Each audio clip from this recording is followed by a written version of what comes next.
Hello everyone, आज मैं आपके लिए लेके आ गई हूँ एक न्यू कोरियन ड्रामा की एक्सप्लेनेशन जिसका नाम है एस लाइन। ये ड्रामा एक थ्रिलर और फुल ऑफ मिस्ट्रीज है जो आपके दिल को धड़का देगा। इसमें रिलेशनशिप सिर्फ दिल से दिल तक नहीं बल्कि रेड लाइन से जुड़ते हैं। तो चलिए बिना किसी टाइम वेस्ट के शुरू करते हैं। ये स्टोरी है शिन नाम की एक लड़की की जो दिखती तो सिंपल है लेकिन उसमें छुपी है एक अनोखी शक्ति। वो देख सकती है लोगों के सिर के ऊपर एस लाइन्स। ये लाइंस बताती है किसके किसके साथ रिलेशनशिप है। एक दिन शिन अपनी खिड़की से बाहर देख रही होती है और उसके सामने खुल जाता है एक अजीब नज़ारा। हर शख्स के सिर पर निकल रही थी रेड एस लाइंस। हर लाइन एक रिश्ते और कहानी को बोल रहा है। तभी उसकी नज़र पड़ती है एक लड़की पे जिसके सर से कई सारी एस लाइंस निकल रही थी। वो लड़की शिन को देखती है और स्माइल करती है। शिन का दिल धड़क जाता है। वो वहाँ से जल्दी से दरवाज़ा बंद कर निकल जाती है। फिर एक फ्लैशबैक हमें ले जाता है शिन के बचपन में। छोटी सी शिन अपने डैड के साथ ड्राइंग बना रही होती है, खुशियाँ बांट रही होती है। लेकिन तभी वो देखती है उसके डैड के सर से निकल रही थी 2 एस लाइंस। उसकी मॉम भी ये देखकर दंग रह जाती है। ये लाइंस बताती हैं उसके डैड का रिलेशनशिप किसी और के साथ भी था उसकी मॉम के अलावा। इस सच्चाई से उनका घर टूट जाता है। गुस्से और दर्द में शिन की मॉम अपने पति को मार देती है। इस हादसे ने शिन को हिलाकर रख दिया था। वो समझ जाती है कि रेड लाइंस देखना एक सज़ा है जो ज़िंदगी बर्बाद कर सकता है। इस डर से वो अपने आप को कमरे में बंद कर देते हैं। ना कोई मिलना, ना किसी से बात करना, बस अकेलापन और डिप्रेशन।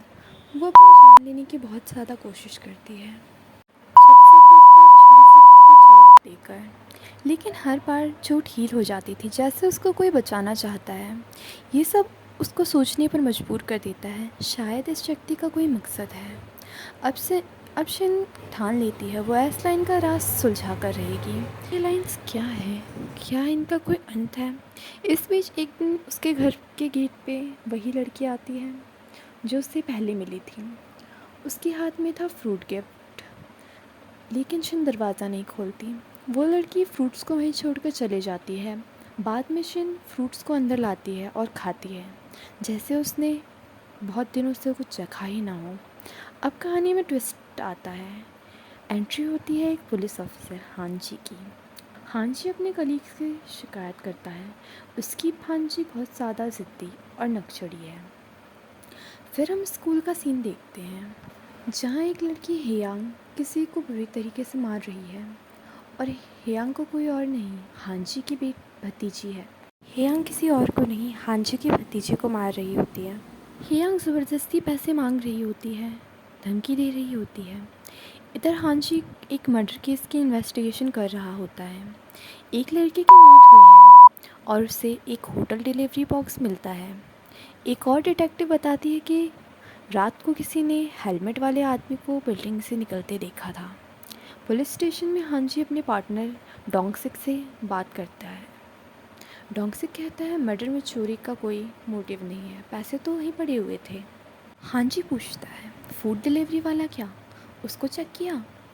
डोंगसिक बताता है वो लड़की अक्सर खाना मंगाती है लेकिन मर्डर वाली रात को कुछ नहीं ऑर्डर किया। हांजी उस लड़की के रिश्ते के बारे में पूछता है। डोंगसिक कहता है 1 साल पहले उसका ब्रेकअप हुआ था, तब से वो सिंगल है। उधर शिन अपने घर पर टीवी देख रही होती है जिसमें उसी मर्डर की खबर चल रही होती है। न्यूज़ में एक हेलमेट वाले शख्स को सस्पेक्ट बताया होता है। शिन उसके सिर पर सिर्फ एक एस लाइन देखती है और हैरान हो जाती है क्योंकि ये बहुत ज़्यादा रेयर होता है। अचानक वो सामने वाली बिल्डिंग में एक हेलमेट वाले आदमी को देखती है। उसके दिल में डर बैठ जाता है और वो तुरंत पुलिस को कॉल करती है। लेकिन जब वो देखती है वो लोग एक कपल हैं तो वो तुरंत कॉल कट कर देती है। फिर सब जगह अंधेरा हो जाता है और शिन के चारों ओर रेड लाइंस को दिखाया जाता है जैसे कोई वार्निंग सिग्नल हो। स्कूल में हेयांग बोलती है सेयोन आज स्कूल नहीं आई क्या? वो सेयोन का लॉकर तोड़ देती है और एक लव लेटर निकालती है और उसका बहुत मजाक उड़ाती है। इधर हांजी अपने घर पर होता है। सेयोन उससे पैसे मांगने आती है। हांजी चुपचाप अपना वॉलेट निकाल कर उससे सारे पैसे दे देता है और पूछता है इतने पैसे क्यों चाहिए सेयोन? सेयोन एटीट्यूड से जवाब देती है और अंदर चली जाती है। हांची बालकनी में खड़ा होता है, सामने वाली बिल्डिंग की तरफ देखता है जहाँ सिन रहती है। उसे याद आता है कि कल रात वहीं से एक लड़की ने कॉल किया था। तभी शिन हांची के सर पर बहुत सारी एस लाइन देखती है और वह दंग रह जाती है। हांची कहता है, अगर तुम्हें कुछ पता है तो बोल दो। एक पड़ोसी बताता है कि शिन कभी घर से बाहर ही नहीं निकलती। उसका कचरा भी कोई और फेंकने आता है। शिन दरवाज़ा खोलती है और कहती है, मुझसे गलती हो गई, वो उस लड़की का लवर था। फिर वो चुपचाप दरवाज़ा बंद कर लेती है और कहानी में एक नया ट्विस्ट आता है। एक हेलमेट वाला आदमी उसी बिल्डिंग में दिखाई देता है। शिन डर के मारे छुरी उठाती है और बाहर निकल जाती है, लेकिन कमज़ोरी के कारण गिर जाती है। फिर भी वो उठकर आगे बढ़ती है क्योंकि उसको लगता है कुछ गलत होने वाला है। एक लड़की सोचती है ये हेलमेट वाला उसका बॉयफ्रेंड है, लेकिन जब हेलमेट उतारता है तो पता चलता है वो है जोंगमिन, एक किलर जो एस लाइन देख सकता है। वो लड़की का गला दबाने लगता है। तभी शिन वहाँ पहुँच जाती है, उसे बचाने की कोशिश करती है, पर जोंगमिन उसकी नाइफ़ को छीन लेता है और उसी पे हमला करने वाला होता है। जोंगमिन शिन को पेट पे चाकू मार देता है, पर शिन को कुछ भी नहीं होता क्योंकि वो इमॉर्टल थी। उसकी चोट अपने आप हील हो जाती है, पर शिन उसके पैर पे चाकू मार देती है जिससे उसका चश्मा नीचे गिर जाता है। वहीं पर हांजी उन दोनों को देख लेता है और वो एक गोली मारता है जिससे जोंगमिन के सर के ऊपर से लाइन गायब हो जाती है। पुलिस केस को संभाल लेती है। शिन सोचती है कि जोंग के पास भी रेड लाइन देखने की शक्ति है। हांजी पूछता है कि वो कौन है, तुम जानती हो उसको? शिन बिना बोले वहाँ से चले जाती है। हांजी घर आता है तो सिया बोलती है, पैसे देने आए हो तो ठीक है, वरना यहाँ से चले जाओ। हांजी बोलता है, मैं तुम्हारा एटीएम हूँ क्या? स्कूल में क्या हुआ ये तो बताओ। सिया बोलती है, पिछली बार क्या हुआ था पता है ना?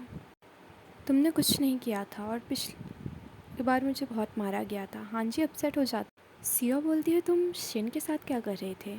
हांजी पूछता है, तुम उस चश्मे वाली को कैसे जानती हो? सिया बोलती है, वो मेरी एक टाइम पे क्लासमेट थी, उसकी मॉम ने उसके डैड को मार दिया था, तब से शिन स्कूल नहीं आती। शिन चश्मा उतार कर शहर को देखती है, सिर्फ रेड लाइन दिखती है। तभी मैसेज आता है, जो तुम्हें दिखता है वो मुझे भी दिखता है, हाई स्कूल आकर हम मिलके सॉल्यूशन ढूंढते हैं। बस यही एपिसोड 1 ख़त्म हो जाता है। If you want part 2 then like share comment and subscribe.